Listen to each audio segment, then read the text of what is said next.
Hello, my name is Jordan Hernandez, and for this presentation I will be looking at Apple products, namely the iPhone, as a transnational artifact in our world.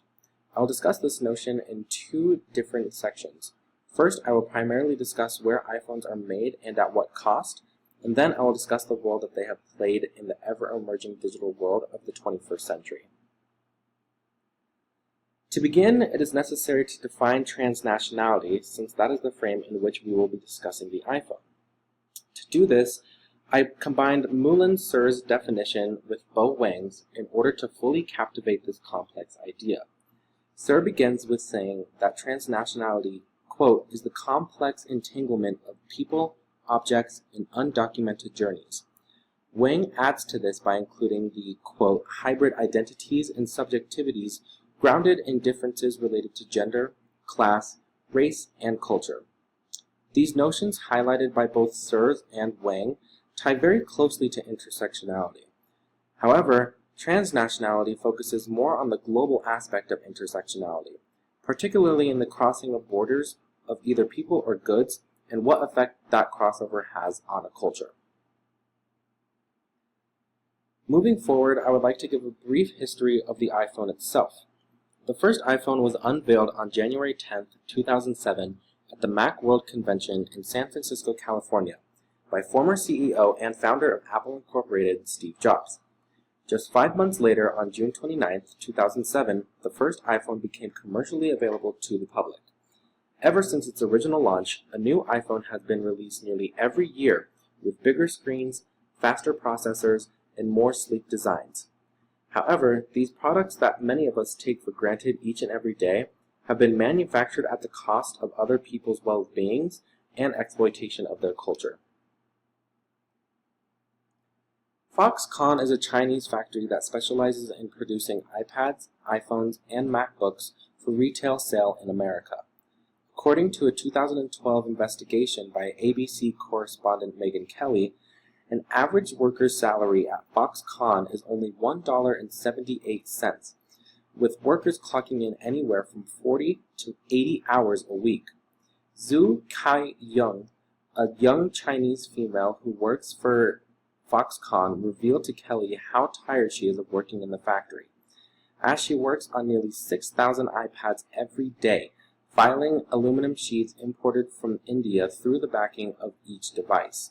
Ying also told Kelly that she makes enough money to see her family only once a month, as the rest of the time is spent sleeping in facilities provided by Foxconn. ABC even got an outside shot of the factory on video for the special report to be aired on TV that showed suicide nets on the perimeters of the buildings, as many employees would threaten suicide due to such harsh working conditions. To hear this kind of insight from the Chinese people who manufacture these Apple products is quite disheartening. However, there is a reason why Apple continues to produce their products in China. It is cheap. According to a study done by the IHS Markit, a financial services company based in London, it cost Apple approximately $220 to make one iPhone 7. However, Apple sells them at a retail price of around $650, making a staggering 300% profit. This kind of exploitation of resources and culture practiced by Apple does raise a question of morality, whether or not it is appropriate for them to indulge in such harmful practices in order to make money. Ying's account is just one of many undocumented stories, as proposed by Sirs, that isn't given the proper recognition it deserves. Instead of acknowledging the labors and pains that go into making our cell phones, we choose to ignore the transnationality that encompasses our devices as we remain glued to the screen, unbothered to even look up at the world around us. Nonetheless, Apple is still one of the largest stakeholders in our current capitalist society around the world. They must stay afloat amidst such an economically globalized market. According to Richard Robbins, capitalism, quote, encourages the production and sale of commodities, but is at the root of many of today's world problems, such as unparalleled inequality, unprecedented hunger, poverty, racial and ethnic conflict, as well as irreversible environmental degradation, as argued by Catherine Soros.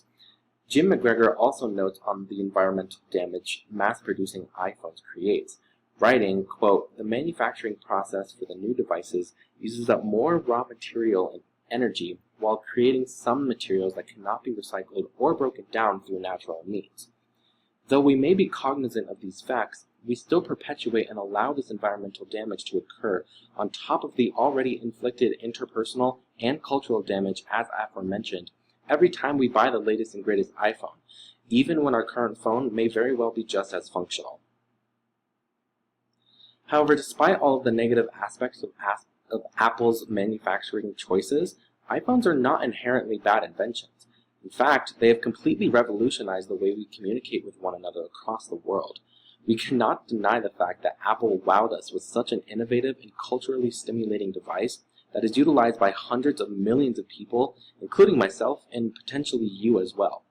In her journal entry on iPhones in China, Yu Shi commends the iPhone as, quote, "a revolutionary feature that combines the utilities of a Wi-Fi/3G wireless network, MP3 player, pocket computer, camera, global positioning device, email messenger, web browser, and many more.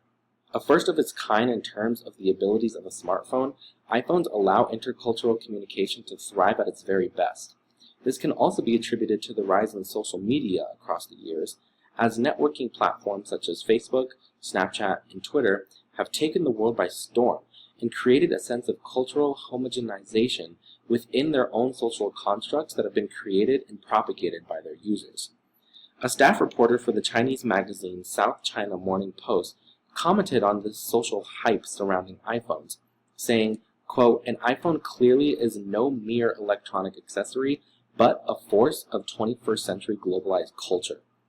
If a person doesn't appreciate it, he or she just doesn't get it, and therefore it deserves to be consigned to the dustbin of cultural history." This type of social commentary highlights the obsession we have over the iPhone, and for understandable reasons. Even in the country which they are produced through exploitation, iPhones still reign supreme. Now, this presentation was not to make you feel bad about owning an iPhone if you do. There is nothing wrong in owning one and utilizing it to navigate through the 21st century. I did, however, hope to get you thinking about the transnationality of our electronic devices, and to get you to take a second to reflect on the sorts of effects that they have on our global society. So, the next time you're taking a selfie, or listening to your favorite song, or just laughing at a YouTube video on your phone, take a second to appreciate where it comes from and why it's so important to you. Thank you.